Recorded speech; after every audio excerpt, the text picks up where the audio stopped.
What's up, a Cinema Shogun here, and I think we can all agree that this train derailment out in East Palestine, Ohio, is a tragic catastrophe, a disaster, right? We can all agree upon that. But one point that I want to make here today is how we can learn from these type of situations. You know, these type of situations are devastating. And it's easy to think that no good can come of this. And for the most part, no good is going to come from this. But we have to work with what we're given. And in situations like this, I think we can learn from them. We can use them as lessons moving forward. And one thing that I think people can learn from East Palestine, I think they can learn that, hey, you could use this as an example to show people that, hey, these activists, these environmental activists, the government, the powers that be, all of these social media influencers that pretend to care about the environment, they pretend to care about Mother Earth, they constantly talk about climate change this, climate change that, climate change, climate change, climate change. I think East Palestine and what happened in East Palestine and the response to what happened in East Palestine can show people that these environmentalists and these activists, they don't really care about anything. They do not give a damn about the environment at all. In fact, most of them are paid off by the government for their activism. One thing that people need to understand is activism at its core, at its base, is anti-government. It's anti-establishment. So just like with all the BLM stuff that you saw going on a few years ago, once you see corporations flying the BLM flag, and they got BLM in front of the White House painted on the street and stuff, that's when you should know that, hey, your little movement has been hijacked and it's being used for the government's own agenda. And that's what all of this climate change stuff is. Don't get me wrong. The climate, it's changing. But guess what, ladies and gentlemen? The climate has always changed throughout history. That's the way the world worked. Long before people were even on this planet. Long before cars and factories and what have you. The world was sometimes heating up, and it was sometimes getting colder, like the Ice Age. Speaking of the Ice Age, I was not alive in the 80s, okay? I'm a 90s baby, born in 1991. 90s is the best decade ever. But anyways, I wasn't alive in the 80s, but even I know that back in the 80s, what they tried to scare people with was another Ice Age. They tried to warn people, hey, we're going to head into another ice age. And then, people noticed, hey, it's not getting colder. In fact, a lot of places are getting warmer. And then that's when they came up with global warming. They literally went from telling people in the 80s that we're going to go through another ice age to, oh, it's global warming. Everywhere is heating up. We're all going to melt. You know what I mean? And it's a tactic that they use to scare you. It's a tactic that they use to control you. And they found that, hey, this is something that we totally have no control over, So we could use something like the weather. The weather that some people think that there is a machine out there that can control the weather. And I'm not saying there isn't, but that's not what this is about. But for the most part, we have no control over the weather, right? So they use the weather to scare people. And it's all a control tactic. But anyways, it went from in the 80s, oh, it's going to be an ice age. To somewhere around the 2000s, it turned into global warming. The earth is heating up. But now it's gone from the ice age to global warming to climate change. Why did they change it to climate change? You don't hear about the new ice age coming anymore. You don't hear as much about global warming. You hear the words climate change. Climate change is an all-encompassing term that you could use for anything. Hey, It's a little hotter here this summer. Yeah, that's climate change. Hey, it's a little colder. It snowed here earlier. That's climate change. Hey, there's a tornado. Climate change. There's a flood. Climate change. They figured out a phrase that they could use to where they could never be wrong, because they were proven wrong in the 80s about the Ice Age, and then they were proven wrong about global warming, so they had to change it to climate change, because no matter how the climate changes, they could point towards it and be like, yeah, we were right.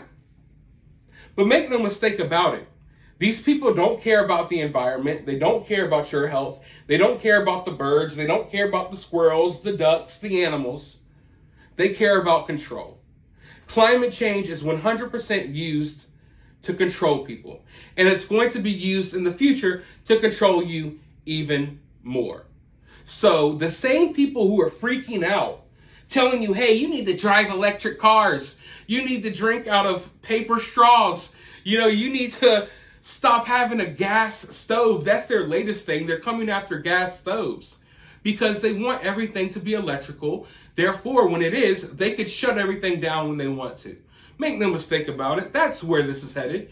They want you driving electric cars. They want everything in your home, everything you own, they want it to be hooked up to a certain grid so they can shut it off when they want to. They want to be able to say, hey, this person posted something on Twitter that we don't like. Let's shut off their stove, shut off their car, let's make them comply. That's exactly where we're headed, okay? So if you've ever been wrapped up in this climate change nonsense, I suggest that you get the heck out of that cult, because that's what it is. And it's only here to control us. And East Palestine is a perfect example of that, because not a single, and I mean not a single soul, not a single person, not a single activist, not a single one of these weirdos has said a single thing about East Palestine. One of the biggest environmental disasters of our lifetimes, and they are nowhere to be found. They are not saying a single word. Why? Because they don't really care. And because East Palestine isn't a government talking point. Do you think that people like Greta Thunberg, how do you think she survives? Ask yourself that question. This little girl literally jet sets around the world on private planes and stuff. Her carbon emissions are well over yours and mine. In fact, me and you could live 10 lifetimes and we won't have the effect on the environment, the negative effect on the environment that Greta Thunberg has. Okay? So all of these activists, they're all flying around the world. They're releasing books, chopping down trees to make sure they can publish their books and print their books, right? None of them really care about this stuff. How do you think they afford to do that? They don't have a job. Do you think Greta Thunberg's ever worked a day in her life? No. The governments around the world pay for this. They pay for this. And lately, they've even been staging fake arrests for Greta Thunberg. And I can tell you right now, there are few people on this earth that I despise more than her. Because I know that she's a puppet that's being used to manipulate the youth. And, of course, the fraction or the half of this country. And I don't know how things are in your country or where you may live, but here in the U.S., there's a good portion of our country right now that are obsessing over kids, right? So they've fetishized, in my mind, Greta Thunberg. Like, there's no reason why these people idol worshipped this little girl for so long. I mean, now she's like 20, but they've been on her nuts, like salivating over her since she was a child, since she was like 8 or 9 years old, right? So they formed her into this person. But it's so weird to me, this obsession that these people have for her. And it's weird. It's really weird.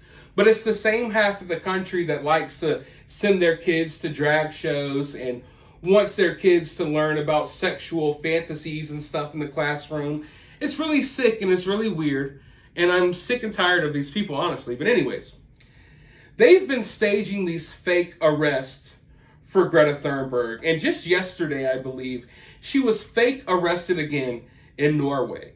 And listen, I don't know how people are over there in the EU and the UK and whatever they call themselves. I don't know. But are y'all okay with this? Are y'all falling for this stuff? Because the veil has been lifted and we all know it's fake, at least here in America. I want you all to watch this clip of Greta Thunberg being arrested. Wait until the end of the clip and you'll see that it's all, once again, a staged photo opportunity. It's all a lie. So while people are literally dying and suffering in East Palestine from a real environmental disaster, Greta is out here promoting fake environmental disasters while getting fake arrested for publicity. Let's take a look.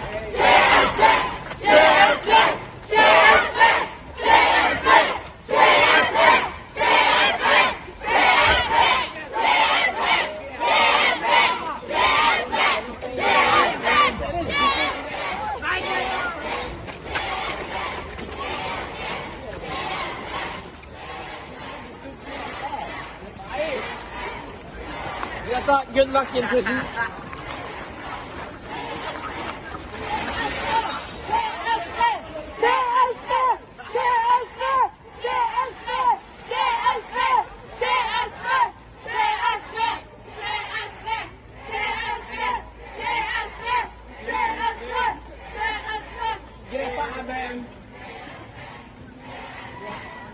I just hate the smug look on her face as she limply lays there and allows the police to carry her.